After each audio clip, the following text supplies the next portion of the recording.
Araw nga ng Martes ngayon at may pasok kami dalawa ni anak. Sa mga oras nga na to, inanitid ko na rin si anak sa school niya at ako naman ay nasa trabaho na.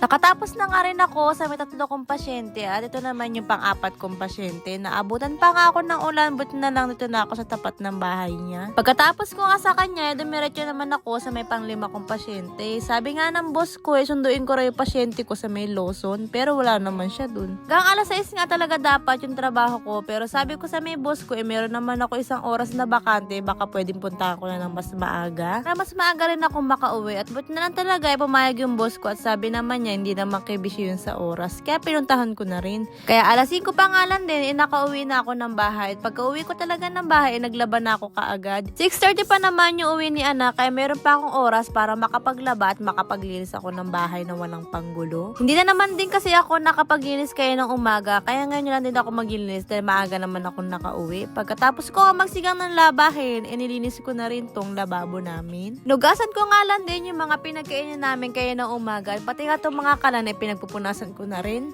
Pagpasensyaan nyo na nga guys, yung mga naririnig nyo sa aking voice over, dito si anak ay hindi pa tulog.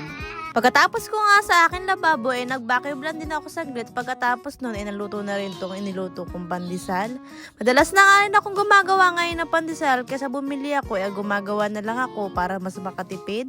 Madalas din kasi ako naubusan ng tinapay tapos sinatamad na rin ako bumili sa labas kaya naisipan ko lang talaga gumawa ng pandesal. Katapos ko nga i-ziplock yung pandesal, nilalagay ko lang din sa rep at umaabot na yun na 1 linggo.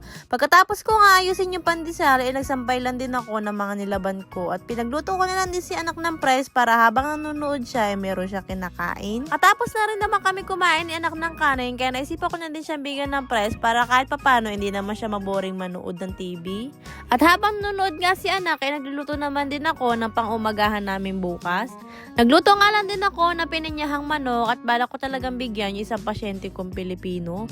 Lagi niya kasi sa akin sinasabi niya na namimiss na raw niya yung mga lutong Pilipino kaya madalas ko siyang pinagdadala ng pagkain. Sabi nga sa akin ng boss ko, simula daw nang dinadalan ko ng pagkain yung pasyente namin Pilipino tumataba na raw.